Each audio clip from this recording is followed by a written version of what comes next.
Prions. Seigneur Jésus, merci pour cette louange que nous avons pu t'apporter. Seigneur, maintenant, aide-nous à être à l'écoute de ta parole, la parole qui va être partagée par notre pasteur, qu'elle puisse être percutante, Seigneur, qu'elle puisse rester dans nos cœurs, qu'elle puisse nous remettre en question, Seigneur. Et si nous devons aussi nous remettre sur le droit chemin, Seigneur, fais-le. Seigneur, pose ta main sur chacun d'entre nous et en particulier sur Yves, afin que tu puisses partager ta parole comme tu veux qu'elle le soit, Seigneur. Gloire à toi, Père. Amen.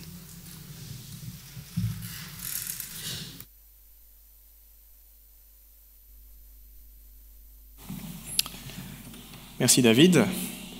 Frères et sœurs, bonjour. Bonjour à nos amis, à nos visiteurs et à nos internautes.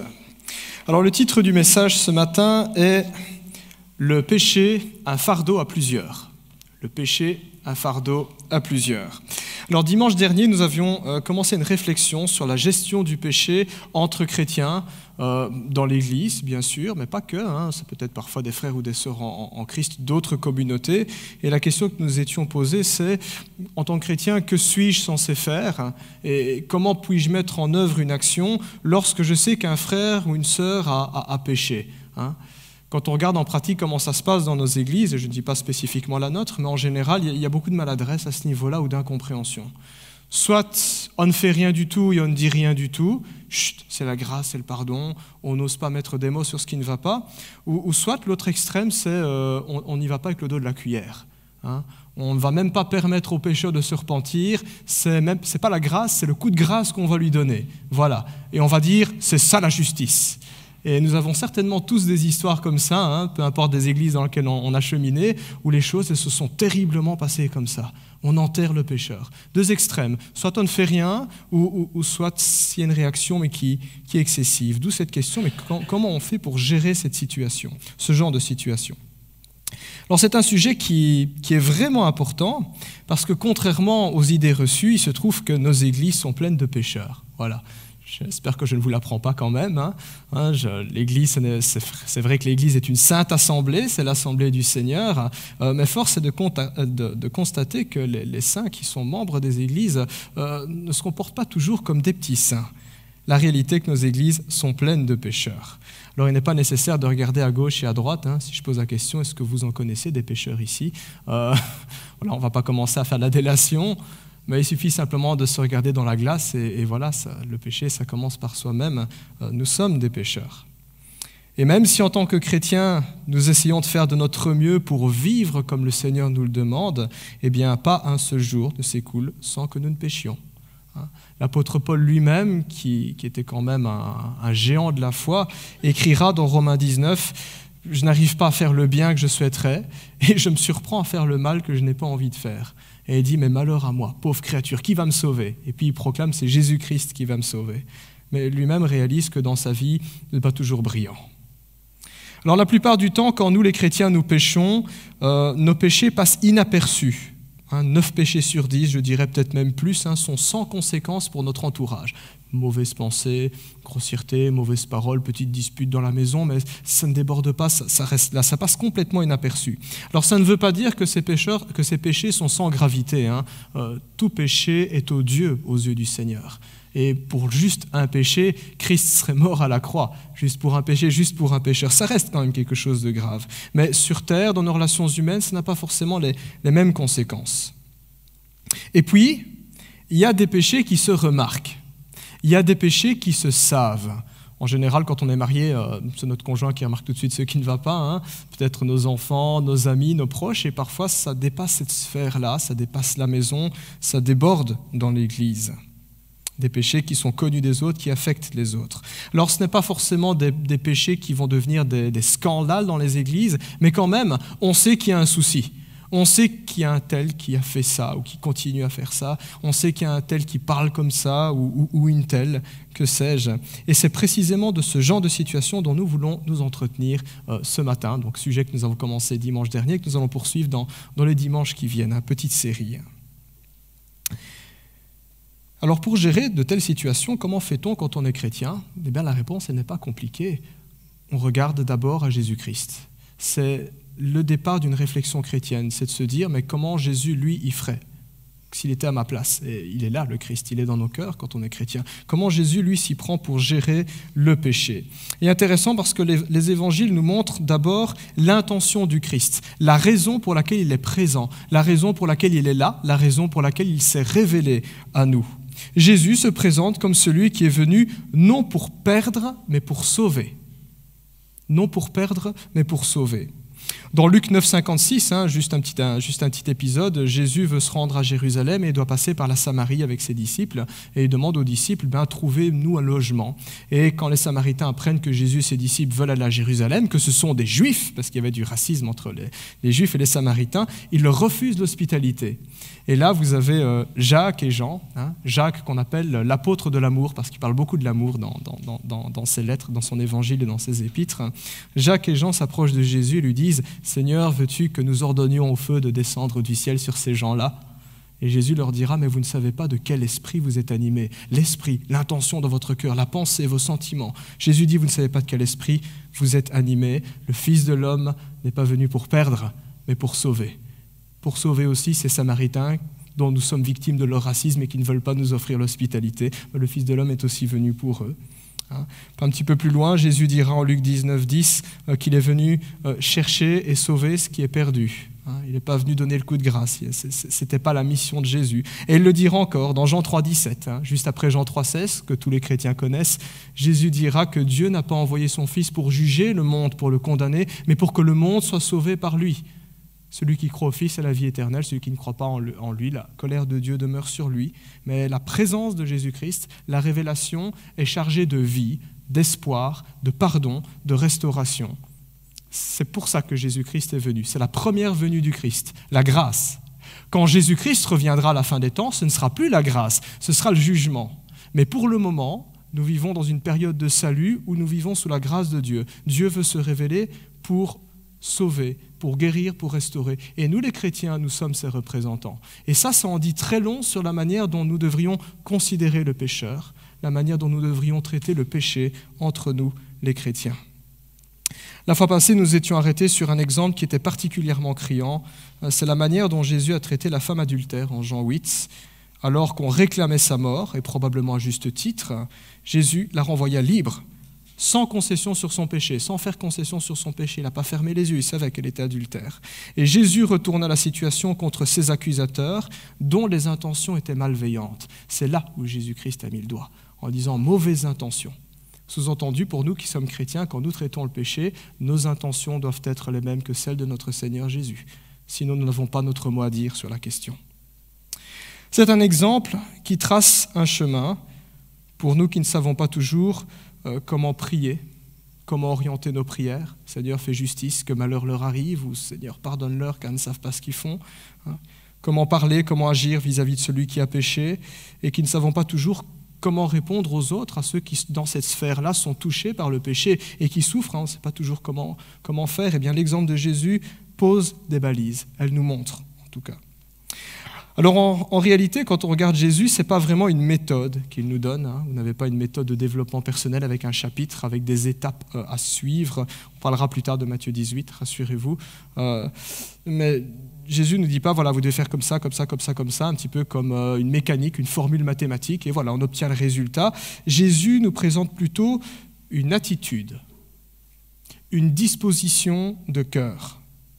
C'est cette orientation de cœur qui va orienter nos paroles, qui va orienter nos actions. C'est ça que Paul écrira plus tard dans Philippiens 2,5, « Ayant en vous les sentiments qui étaient en Jésus-Christ. Ayant en vous cette pensée-là, cette motivation, ces buts-là. » C'est ce qu'on doit rechercher.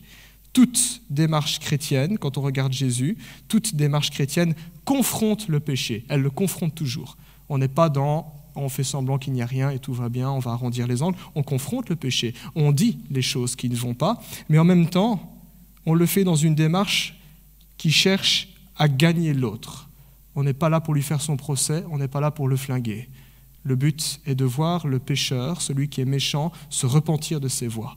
Voir un ennemi devenir un frère, comme Saul de Tarse, ennemi de l'Église qui devient apôtre. Il faut quand même le faire.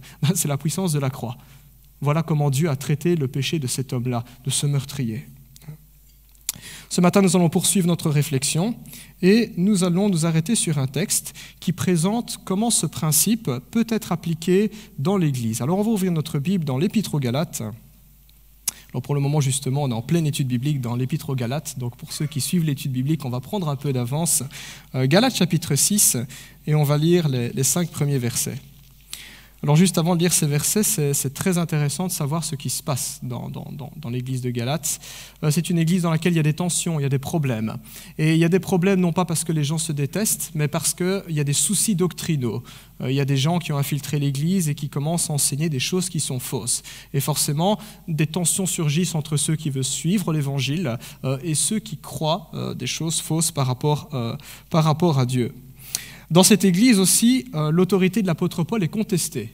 Il y a tout un groupement qui se dit c'est pas un apôtre, c'est un sous-apôtre, il enseigne des bêtises, faut pas l'écouter. Et donc voilà, il y a un contexte de rébellion, il y a un contexte de tension. Et voilà exactement dans ce passage-là ce que Paul écrira. Galates 6, 1, 5, nous lisons « Frères et sœurs, si un homme vient à être surpris en faute, vous qui êtes spirituels, redressez-le dans un esprit de douceur. Veille sur toi-même, de peur que toi aussi tu ne sois tenté.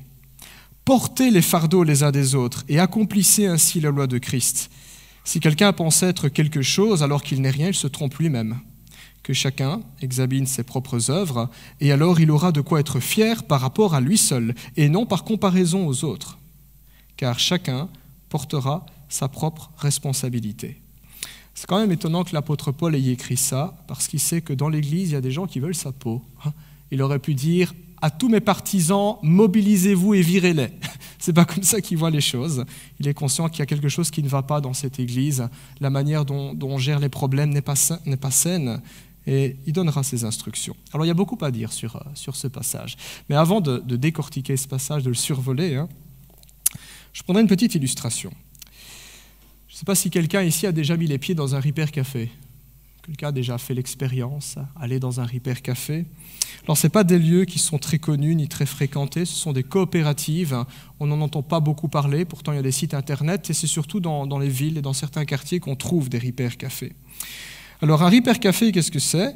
C'est tout simplement un lieu où l'on croit qu'il est possible de donner une seconde vie à nos électros quand ils sont défectueux. Vous savez qu'aujourd'hui, aussitôt qu'il y a quelque chose qui est cassé à la maison, le réflexe que nous avons tous, c'est on le met à la poubelle. Et puis on va acheter du neuf. Il y a un gros gaspillage comme ça, et parfois des petites réparations suffisent pour pouvoir redonner une seconde vie à ce qui était bon à la casse.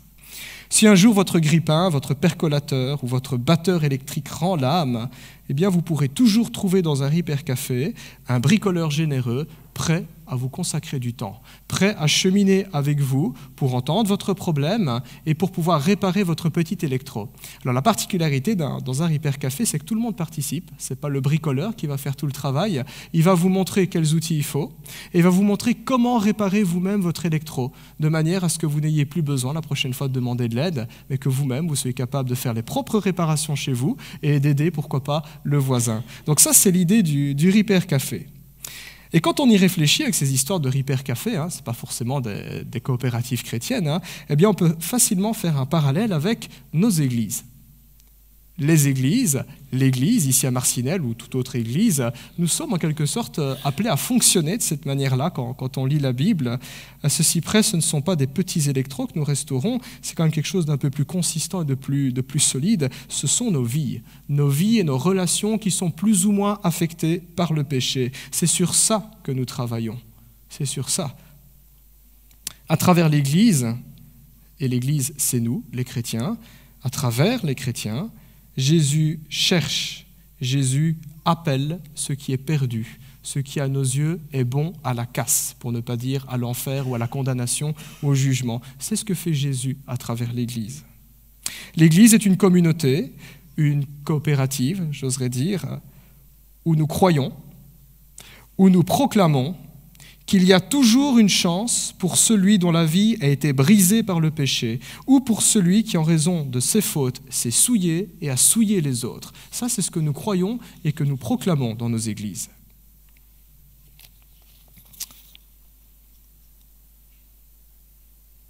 Excusez-moi, j'ai perdu mes notes.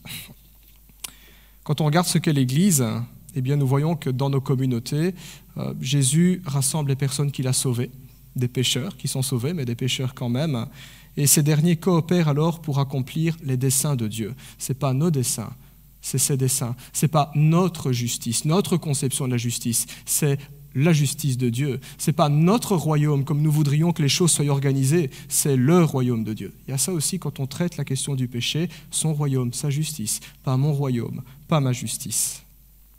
Et cette volonté prend forme notamment dans l'entraide que nous nous portons les uns aux autres en tant que chrétiens, si du moins il y a de l'entraide, dans la présence aux autres, c'est-à-dire savoir être là pour les autres, dans l'accueil que nous nous réservons les uns aux autres, dans l'écoute, dans la compassion, dans l'exhortation, dans la réprimande. La réprimande, c'est oser dire « ça ne va pas ». Réprimande ou réprimander quelqu'un, c'est le reprendre. Dans la correction, c'est-à-dire « c'est pas cette direction-là, c'est cette autre direction ». Dans la patience, dans la prière également. Bref, dans la communion fraternelle, dans l'affection fraternelle, dans ce que l'Église est censée représenter. Dans nos églises, notre signe de ralliement est la croix que nous arborons ostensiblement dans toutes nos salles de culte. Elle est là, pas moyen de faire moins discret, tout le monde la voit. Et pourquoi c'est un signe de ralliement, la croix ? Parce que c'est là que notre péché a été cloué en Jésus-Christ.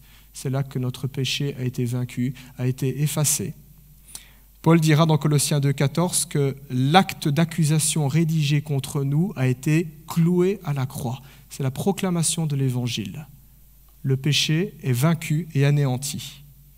Et donc, lorsque le péché surgit entre des chrétiens, lorsque des péchés surgissent dans l'Église, c'est là-bas que nous devons clouer notre péché. C'est là-bas. Ce n'est pas sur le front de l'autre. C'est là-bas que le péché doit être mis.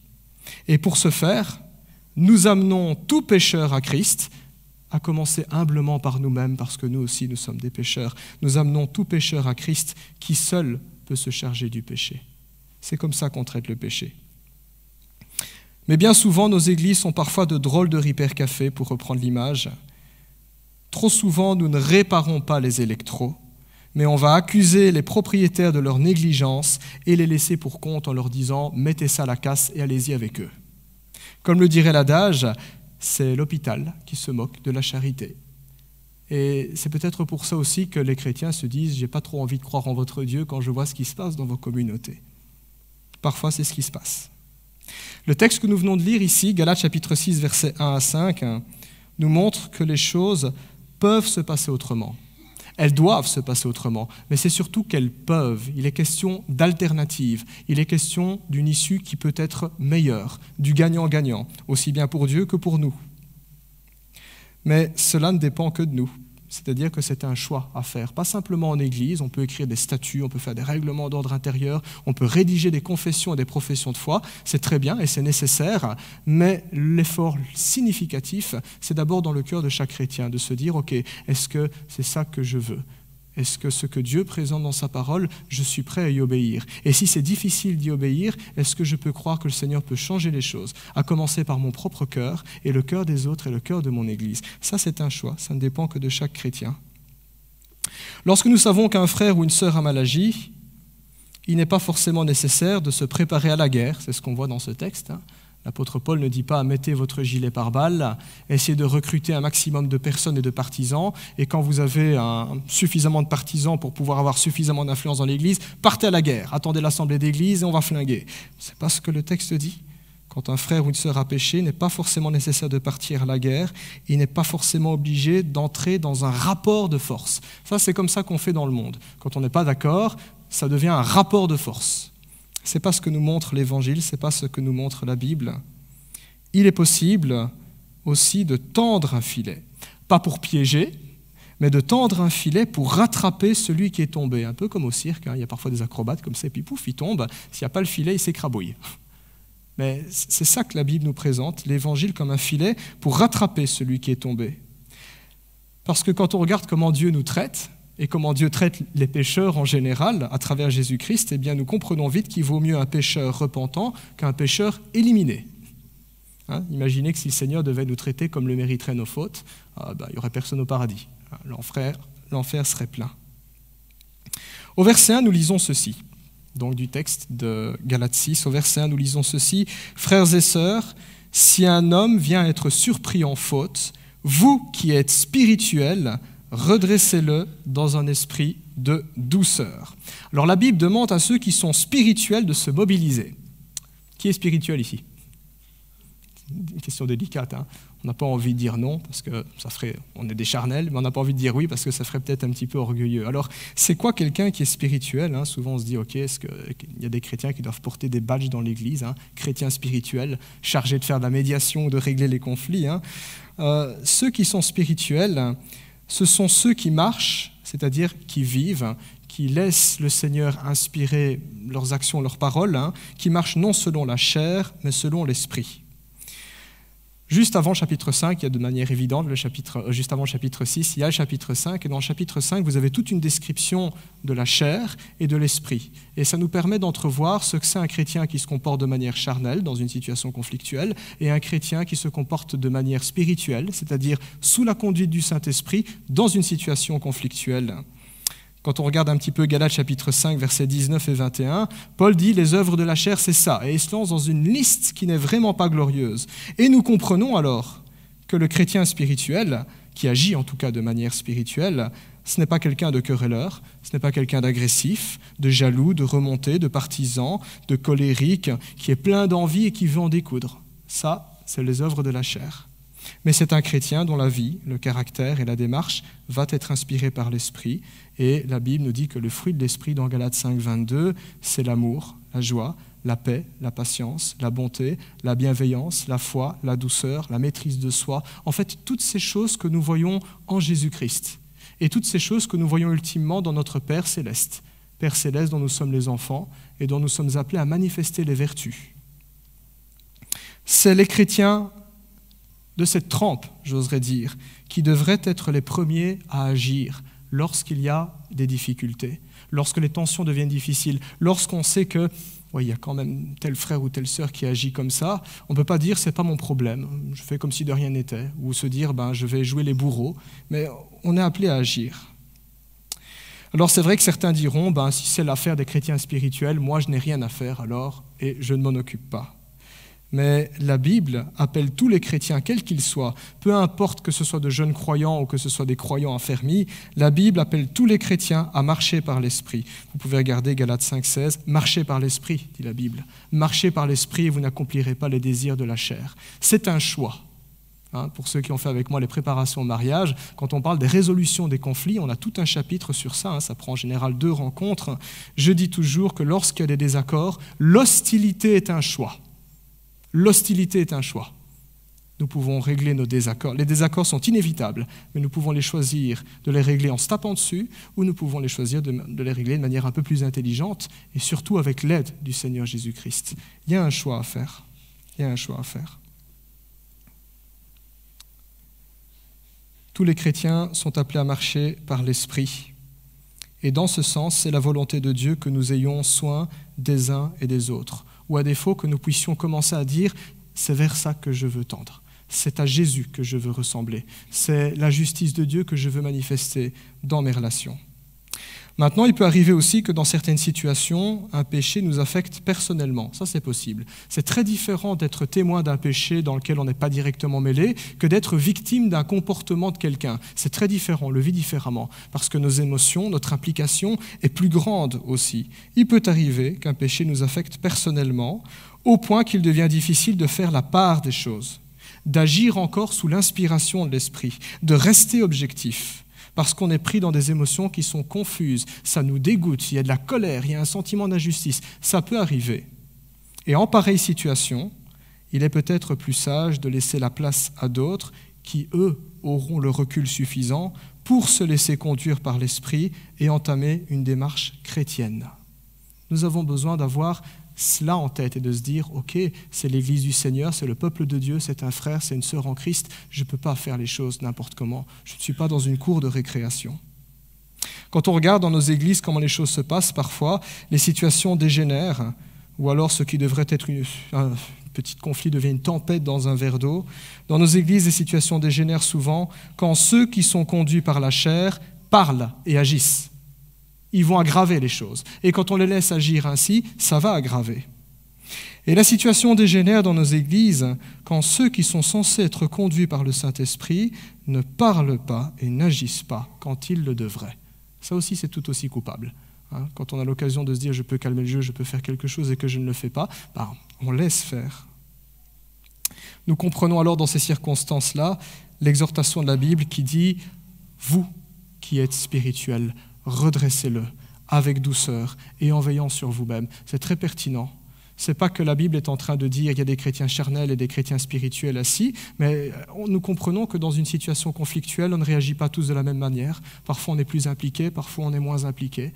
Et il appartient à chacun de faire son propre examen en se disant « c'est trop chaud dans mon cœur pour dire que je puisse faire quelque chose de constructif. Je laisse la place à un autre. » C'est de l'humilité. Ça honore le Seigneur. C'est constructif. La Bible dit alors que les chrétiens spirituels doivent redresser celui qui a péché. Ils doivent le redresser. Alors c'est un mot très fort en français, redresser. Moi, quand j'ai lu le mot redresser, j'ai pensé à un centre de redressement. Voilà, il faut redresser le pécheur. On va lui faire passer un sale quart d'heure. Alors les mots dans la Bible sont vraiment importants. C'est la raison pour laquelle souvent on parle de termes grecs ou de termes hébreux. On veut savoir exactement quel est le mot précis que l'apôtre a choisi pour exprimer son idée. Alors c'est intéressant, le mot grec, katartizo, fait référence, c'était un mot dans l'Antiquité qui était employé pour parler des soins qu'un docteur prodiguait lorsque son patient avait un os brisé ou démis. Redressez-le, c'est vous remettez l'os en place. Il y a une fracture, là, il faut remettre les choses correctement en place et puis on veut mettre une attelle. Ce mot apparaît aussi dans la Bible pour parler de Jacques et Jean. Voilà encore Jacques et Jean, quand on nous dit qu'ils étaient en train de pécher avant que Jésus les appelle et qu'ils raccommodaient leur filet. Voilà, ils étaient en train de réparer ce qui était déchiré. Et c'est le même mot que l'apôtre Paul emploie aussi dans 1 Corinthiens 1,10 pour rappeler les chrétiens à l'unité quand il leur dit « Je vous en supplie, soyez unis, qu'il n'y ait pas de division parmi vous ». Ayez un même sentiment, ayez une même pensée, 1 Corinthiens 1,10. Il utilise ce même terme-là. Et donc, quand la Bible dit que les chrétiens doivent redresser celui qui a péché, c'est redresser dans le sens remettre droit, remettre en place, réparer ce qui est défectueux, raccommoder ce qui est déchiré, apaiser des parties qui étaient en conflit et les réunifier. Ça, c'est l'idée de la Bible. C'est quelque chose qui est très positif. C'est un honneur pour les chrétiens d'agir ainsi. Pourquoi ? Parce que le message de l'Évangile est un message de réconciliation et parce que nous sommes les premiers à être l'objet de cette réconciliation avec Dieu. Dès lors qu'on commence à agir ainsi, notre comportement parle de quelque chose de surnaturel, de divin, de gracieux, d'évangélique, tout simplement, qui s'en réfère à l'Évangile. Je dirais même que puisqu'il est question de médecine et même de chirurgie, on parle de la chirurgie de l'âme, de ce qui peut se passer dans notre cœur quand il y a des conflits, eh bien on comprend alors l'exhortation d'agir avec douceur. Un chirurgien n'est pas un boucher, ce n'est pas le même travail. Sur le temps passant, je respecte les bouchers, heureusement qu'on en a, il y a de la viande, mais ils ne font pas le même travail. Le chirurgien, s'il faut passer 20 heures à opérer, il va y aller doucement, c'est de la matière vivante, on ne fait pas n'importe quoi, c'est la même chose, avec douceur, dit l'Écriture. La douceur qui justement est une des facettes du fruit de l'esprit. Il s'agit de parler au pécheur comme Christ lui parlerait. On est dans la bienveillance et on est aussi dans la fermeté. Il n'y a pas de concession par rapport au péché. Il faut appeler un chat, mais on sait pourquoi on le fait. On n'est pas là pour faire un procès. On est là pour voir comment on peut recoller, rassembler les morceaux. Il s'agit de prêter à Dieu notre bouche pour parler, de prêter à Dieu nos mains pour agir, pour écrire, prêter à Dieu nos cœurs pour aimer. Et c'est ici précisément que l'exemple de Jésus nous sert d'inspiration, parce qu'on dit la vérité, mais on dit la vérité dans l'amour. On dit les choses comme elles sont, dans le but de regagner le pécheur et de le voir se repentir. Et dans l'amour, nous accompagnons le pécheur pour qu'il marche à nouveau dans la vérité. On est prêt à retrousser ses manches, comme Jésus le fait, pour commencer un travail de restauration. Et ce n'est pas agréable, ce n'est pas confortable, ça prend du temps, autant qu'un médecin pourra accompagner son patient. Et parfois, le patient fait preuve de bonne volonté, et parfois, il ne fait pas preuve de bonne volonté. Monsieur, suivez votre régime et il ne le fait pas, on accompagne. Tout comme dans un Repair Café, on prend le temps d'être écouté, on prend le temps de nous expliquer, on prend le temps de rectifier, de restaurer.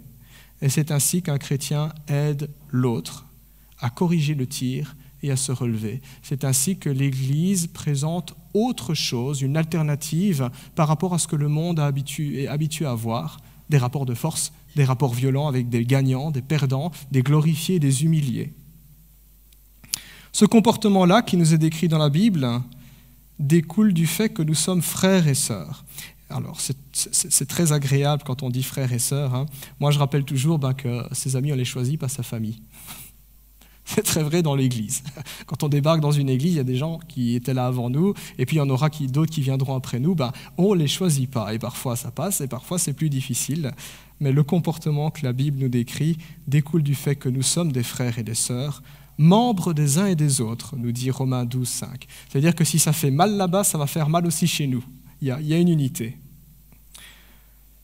Lorsque Dieu demanda à Caïn où était passé son frère Abel, qu'il venait à l'instant de tuer, d'assassiner, Caïn répondit ceci à Dieu, « Suis-je le gardien de mon frère ?» C'est une manière de dire, « En quoi, Seigneur, c'est mon problème, c'est pas ma responsabilité ce qui devient le pauvre Abel. » Ne soyons pas comme Caïn, qui fut meurtrier, mais comme le dit le verset 2, « Portez les fardeaux les uns les autres et accomplissez ainsi la loi du Christ. » C'est un problème qui devient collectif. Il y a de l'entraide, il y a de la solidarité entre les chrétiens. La force d'une Église réside justement dans la cohésion de ses membres, solidement unis les uns aux autres pour former le corps de Christ. Il y a plusieurs chapitres dans la Bible qui traitent cette question, 1 Corinthiens 12, Romains 12, qui insistent sur ça.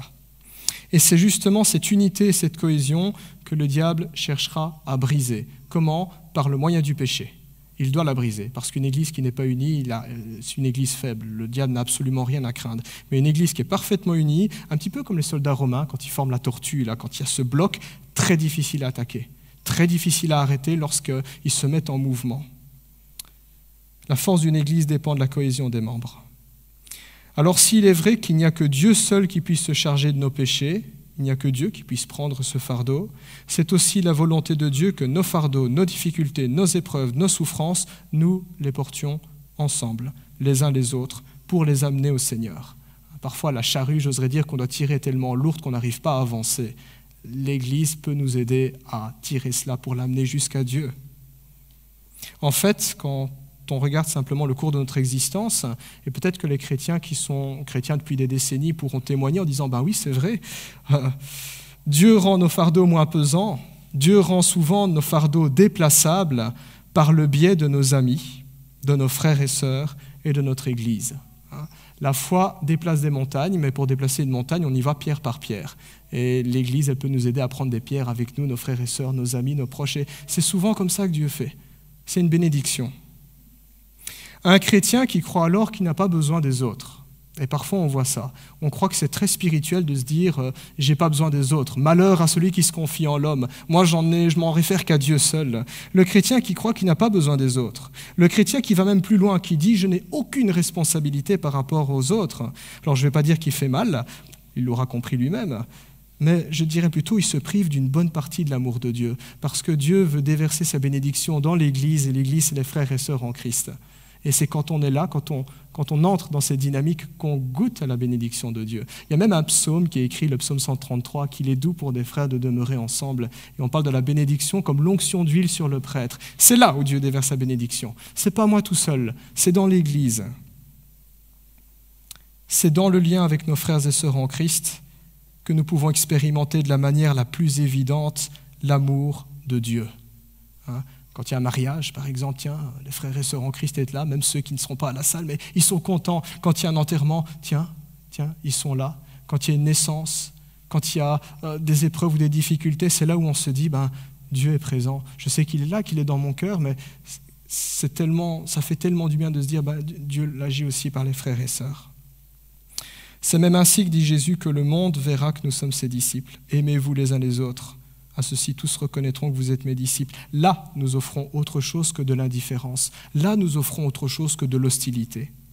Et c'est cela la loi du Christ. Quand la Bible dit « portez vos fardeaux les uns les autres, vous accomplirez la loi du Christ », c'est quoi la loi du Christ ? Je ne vais pas faire une longue démonstration, mais simplement Jésus dira que la loi elle se réduit dans le fait d'aimer Dieu comme nous-mêmes et d'aimer notre prochain comme nous-mêmes aussi. Tu aimeras le Seigneur ton Dieu de tout ton cœur, de toute ta force, de toute ta pensée. Comme on l'a vu dans la longue série sur le sermon sur la montagne, Jésus dira que la loi et les prophètes, c'est la règle d'or. La règle d'or, c'est quoi ? Tu fais aux autres ce qu'on voudrait qu'on te fasse. Tu traites les autres comme tu aimerais bien être traité. L'amour, simplement. Cet appel à porter les fardeaux les uns et les autres peut être compris comme « soyez des frères, soyez des amis, devenez cela, c'est possible ». Pourquoi c'est possible ? Parce qu'en Jésus, le péché s'effondre, parce que les murs qui nous séparent, les murs que nous dressons, eh bien l'Évangile peut les abattre. Soyez des amis, soyez là les uns pour les autres, et plus particulièrement dans un contexte de péché, puisque c'est le contexte de notre passage ce matin, être un frère, c'est aussi savoir s'interposer, c'est se dire « je vous aime trop tous les deux qui êtes en train de vous taper dessus, pour vous laisser vous continuer vous taper dessus. Je m'interpose ». On évite d'entrer dans un cycle de violence grandissante. Paul dira cela aux Galates. Regardez le verset 15 du chapitre 5.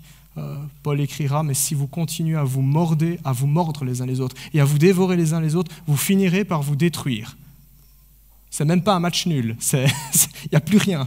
C'est la destruction. Être là les uns pour les autres, être un frère, être un ami, c'est être de ceux qui calment le jeu, être de ceux qui vont aller vers le frère qui a mal agi, pour aller lui parler, parce que peut-être qu'il n'a pas conscience du mal qu'il a fait. Et ça, nous devons l'accorder aux autres, c'est ce qu'on appelle le bénéfice du doute. Si on aime qu'on nous accorde le bénéfice du doute, nous devrions être prêts à accorder le bénéfice du doute aux autres aussi. Parfois, on peut pécher et on ne s'est pas du tout rendu compte que ce qu'on a dit et ce qu'on a fait, c'est mal. Parfois, on sait que c'est mal, mais on ne sait pas combien c'est mal. Et c'est vraiment une grande aide quand quelqu'un, de manière bienveillante, vient nous trouver en nous disant « Écoute, tu as vraiment mal agi, tu n'as peut-être pas conscience, mais c'est ça que tu as fait. Ça a occasionné ça a provoqué tel sentiment, tel désarroi, et ça a créé telle situation qui est devenue complètement ingérable pour l'autre. » C'est la première étape, c'est prendre conscience, et parfois on a besoin d'aide pour prendre conscience des bêtises qu'on a fait. Parfois on est conscient des bêtises qu'on a fait, mais on n'a absolument aucune idée comment on peut faire pour rattraper le coup.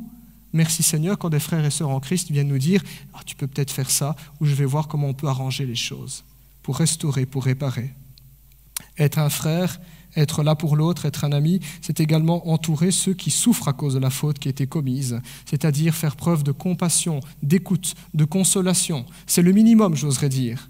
Mais aussi, il y a une autre œuvre dont on ne pense pas, c'est de veiller que dans le cœur de ceux qui ont été blessés, de veiller que dans leur cœur à ce que l'amertume ne pousse pas, et que cette amertume ne développe pas des rejetons qui vont ensuite déborder ailleurs dans l'Église. C'est ce que nous dit Hébreux 12, 15. Il nous dit « Veillez à ce que personne ne se prive de la grâce de Dieu ». C'est fou, se dire des chrétiens peuvent se retrouver dans un état où ils se privent de la grâce de Dieu. Oui, Hébreux 12, 15 nous dit « Quand on laisse l'amertume croître dans notre cœur, quand on devient amer, colère, tristesse, et on rumine, et on rumine, et on rumine. Et ensuite, on commence à parler de cela autour de nous. Et puis, on tombe dans un esprit partisan. Et la Bible nous dit que l'amertume, oui, ça peut faire du mal, ça peut faire du dégât, ça peut paralyser toute une église, dans la rancune, dans l'amertume. Ce n'est pas l'évangile. Personne n'y gagne. Et le grand perdant de l'histoire, ce n'est pas nous, ce n'est pas celui qui a péché, c'est Jésus. C'est Jésus, le grand perdant de l'histoire. Enfin, la Bible nous recommande de veiller sur nous-mêmes. C'est ce que nous dit le verset 1. Veille sur toi-même de peur de ne pas être tenté. Une grande part du texte, d'ailleurs, le verset 3 et le verset 4, nous parle de l'humilité. C'est une question que nous avions évoquée la semaine dernière, donc je ne vais pas trop m'y attarder, mais juste souligner une chose, quand quelqu'un tombe, quand quelqu'un trébuche autour de nous, toujours se dire « moi aussi je suis pécheur, moi aussi je peux être tenté, moi aussi je peux tomber, moi aussi je peux être un gros orgueilleux, moi aussi je sais que j'ai des choses à me reprocher, je ne voudrais surtout pas que les autres le sachent ». C'est toujours cette démarche-là. Ça ne justifie pas la faute de l'autre, pas du tout, mais au moins ça change notre démarche et notre état d'esprit. On apprend à traiter le péché de manière un peu plus correcte. C'est un petit peu comme un médecin quand il est devant un malade qui a la grippe. Il ne va pas dire « loin de moi », mais dire « ok, moi aussi je pourrais avoir la grippe », on va quand même prendre des précautions, un masque, des gants, que sais-je, mais l'état d'esprit est différent. Tantôt nous relevons les autres, et tantôt ce sont les autres qui nous relèvent. Comme le peuple d'Israël qui avança péniblement à travers le désert, ça n'a pas été un voyage de tout repos, ça a même été une punition pour eux, 40 ans quand même. Et bien comme le peuple d'Israël, nous avons besoin de nous encourager dans cette traversée. Nous avons besoin de faire en sorte que ce voyage ici-bas, pécheurs que nous sommes, qui pouvons parfois nous blesser les uns les autres, que ce voyage puisse se dérouler le mieux possible. Et cela dépend grandement en partie aussi des actes que nous voulons poser, des paroles que nous voulons tenir. Il n'est pas question de passer notre temps à nous épier, à nous comparer, à nous envier et à nous provoquer les uns les autres. Et Paul dira encore ça dans Galates 5, 26, le verset juste avant notre passage. Paul écrira « Ne soyons pas vaniteux en nous provoquant les uns les autres, en nous portant envie les uns aux autres. » C'est quoi se provoquer les uns les autres? Mais c'est quand dans un contexte de conflit, quand on est convaincu de son bon droit et qu'on entend bien imposer son droit. Ce n'est pas un dialogue, c'est un rapport de force. Paul dit « Ne soyons pas vaniteux ». Souvent derrière, il y a de l'orgueil. Ailleurs, Salomon écrira dans le livre des Proverbes, il écrira que ce n'est que par orgueil que l'on attise les disputes, que l'on attise le conflit. Le but n'est pas d'avoir le mot de la fin, le but est que Jésus-Christ soit glorifié. Et l'évangile est glorifié quand Jésus-Christ est glorifié quand l'évangile est vécu dans nos rapports.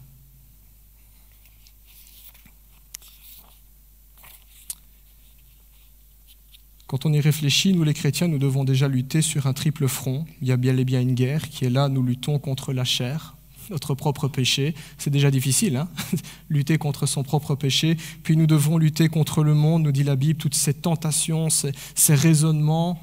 Puis nous devons lutter contre le diable, toujours prêt à nous tenter, toujours prêt à nous accuser.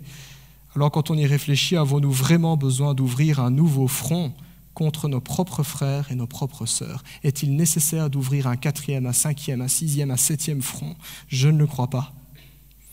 Bien des batailles, quand on lit l'histoire de l'Église, l'histoire du protestantisme, juste ça, ou même l'histoire de nos propres églises, et on a tous des choses à raconter à ce niveau-là, bien des batailles qui ont été livrées dans les églises n'ont jamais été commanditées par Dieu. Jamais il ne les a ordonnées. Et pour preuve, ces batailles n'ont laissé dans leur sillon que souffrance et désolation. Et pendant que les chrétiens mobilisaient leurs forces et leur attention à guerroyer les uns contre les autres, la mission que Jésus nous a confiée était négligée. Voilà pourquoi je dis le grand perdant, c'est le Christ, et c'est quand même notre roi, c'est notre Seigneur. J'aimerais terminer en précisant juste un point qui me semble aussi important, peut-être pas vraiment abordé explicitement dans le texte, mais peut-être dans cette idée de veiller sur soi-même. Pour plusieurs personnes, il peut être parfois difficile de faire confiance aux autres ou de faire confiance à nouveau aux autres quand on a été trahi, parce qu'on a été déçu. Et parce que c'est très humain, quand dans une mauvaise expérience, eh bien, on s'immunise, on ne veut plus que ça se reproduise. C'est un petit peu comme mettre sa main sur un poêle, on n'y touchera plus jamais. Enfin, je ne dis pas que mettre la main sur un poêle, c'est une bonne chose, mais parfois, on a tellement été déçu par les autres qu'on ne veut plus à nouveau faire confiance. Et c'est vrai, faire confiance, s'ouvrir aux autres, être l'Église, devenir l'Église ou redevenir l'Église, ce sera toujours un risque. Je ne peux pas vous dire que faites-le, c'est le risque zéro. S'ouvrir aux autres, se rendre redevable aux autres ou se sentir responsable du bien et du bonheur des autres, c'est aussi accepter de se rendre vulnérable à leurs coups. Parce que les coups les plus douloureux sont les coups qui viennent des gens qu'on aime. Et donc il y a quelque chose de très fort quand la Bible nous dit « aimez-vous les uns les autres », nous sommes appelés à nouer ces liens-là. Mais il y a une vulnérabilité, il y a une co-vulnérabilité qui apparaît aussi et qui peut faire très peur, qui peut effrayer. Il y a parfois des gens qui se disent « je ne mettrai plus jamais les pieds dans une église » ou alors « je viendrai dans l'église mais je ne veux pas avoir de lien avec les autres, je vis ma vie, on ne sait pas sur ce que je vis, je ne partagerai rien aux autres ». L'Écriture nous dit que l'amour chasse la peur. Pourquoi est-ce que l'amour peut chasser la peur? Parce que l'amour est toujours accompagné de l'espérance d'une plus grande joie que celle de la trahison, que la souffrance. Parce que l'amour est toujours accompagné de la foi qui nous lie à ce grand Dieu qui peut changer les choses. Quand Dieu a tant aimé le monde, c'est ce que nous dit Jean 3,16, Dieu savait que le plus grand nombre ne l'aimerait pas en retour. Le plus grand nombre l'a rejeté, blessé, meurtri à la croix. Mais Jésus savait aussi que ça en valait la peine pour nous, ses frères, aussi peu nombreux soyons-nous. Et la joie procurée par l'amour qu'il nous a donné, cette joie-là triomphe sur le rejet et les blessures qu'il a endurées. Et cette joie nous est décrite ultimement dans les noces de l'agneau, dans le livre de l'Apocalypse, quand on nous parle de nouveaux cieux, d'une nouvelle terre. L'amour est un risque, mais c'est un risque qui vaut la peine, car la crainte et les blessures sont de loin compensées par la joie d'aimer et de se savoir aimer. Il y a une belle parabole dans la Bible qui nous décrit ce que c'est la joie du père du fils prodigue, du déchirement à la joie, et une joie qui dépasse de loin le déchirement. Donc oui, aimer est un risque, mais c'est un risque qui vaut la peine. Et j'oserais dire en quelque sorte, bien que l'image soit imparfaite, c'est un risque que Dieu a pris aussi en nous aimant et en allant à la croix. Dans l'Église, Les fardeaux, comme ici, faire face au péché dans notre passage, ces fardeaux-là peuvent se porter ensemble. Mais le choix d'agir avec nos frères et sœurs en suivant Jésus, cela est un choix personnel. C'est une décision que chacun d'entre nous doit prendre, que je dois prendre, dire « Ok, qu'est-ce que je décide? Qu'est-ce que je veux ?» Il n'est pas le stade de dire « c'est difficile » ou « c'est facile ou difficile », se dire « est-ce que c'est ce que je veux ou pas ?» Et si c'est ce que nous choisissons, nous pourrons toujours compter sur l'aide de Dieu, qui nous rendra capables de vivre cela, qui a la puissance même de changer les pires des pécheurs en saints, à commencer par nous-mêmes. Voilà pourquoi le verset 5 qui clôture cette section nous dit « Chacun portera sa propre responsabilité ». Il y a des fardeaux qui se portent collectivement, mais il y a un choix à faire. Est-ce que c'est ça que je veux ou pas? Chacun portera sa propre responsabilité. Puisqu'il est inévitable qu'un jour ou l'autre nous soyons confrontés au péché dans nos rangs, parmi les chrétiens, dans les églises, eh bien nous prions que le Seigneur use de ces circonstances, non pas pour que nous devenions pires, non pas pour que nous nous fassions du plus de mal, mais pour que nous devenions meilleurs, pour que nous puissions manifester une puissance supérieure qui est celle de Dieu, l'Évangile. Amen. Je vous invite à prier. Nous voulons nous replacer devant toi, Seigneur, et quand nous lisons ce texte, nous devons humblement reconnaître nos échecs. Nous devons humblement reconnaître que c'est juste difficile déjà de gérer notre propre péché, mais alors là, faire face au péché des autres et gérer le péché des autres, c'est compliqué. Seigneur, ce que tu nous demandes n'est pas naturel, c'est surnaturel. Et nous sommes là, Seigneur, à la fois pour te dire pardon, là où nous négligeons nos devoirs chrétiens, mais aussi pour nous ouvrir à ta grâce. Nous te demandons de renouveler le regard que nous avons sur la croix, sur l'Évangile. Nous voulons te dire merci, parce que malgré cela, tu fais de nous tes enfants, et parce que c'est dans notre cœur que tu as mis le Saint-Esprit. Nous croyons qu'avec toi, il y a un meilleur qui est possible, même dans les situations qui nous paraissent le plus compliquées. Seigneur, nous voulons te demander de te servir de nos conflits et de nos désaccords comme autant de circonstances pour grandir dans la foi, comme autant de circonstances de montrer que tu es notre Seigneur et notre Sauveur, pour montrer qu'il y a de l'espoir, Seigneur. Nous voulons te demander que le texte que nous avons lu ici, dans Galates 6, 1, 5, soit une réalité, dans notre Église collectivement bien sûr, mais dans notre vie. Nous te demandons de nous y aider. Aide-nous, Seigneur, à pardonner à ceux qui nous ont offensés. Seigneur, console-nous là où nous avons été offensés, là où nous sommes tristes. Et Seigneur, nous prions aussi pour ceux qui ont mal agi. Toi, tu connais, Seigneur, toute situation, là où nous serions confrontés à ce genre de situation. Dans ta parole, tu dis que c'est le Saint-Esprit qui convainc de péché, de justice et de jugement, que c'est lui aussi qui nous attire à toi, à la grâce. Alors nous prions pour que cette œuvre que nous lisons dans ta parole soit aussi une réalité dans nos relations, ici, dans notre Église, dans nos familles, dans nos foyers. Seigneur, nous te demandons cela parce que nous savons que c'est ainsi que nous serons heureux et que nous trouverons la paix. Et nous savons aussi que ce sera ainsi que tu seras glorifié. Au nom de Jésus. Amen.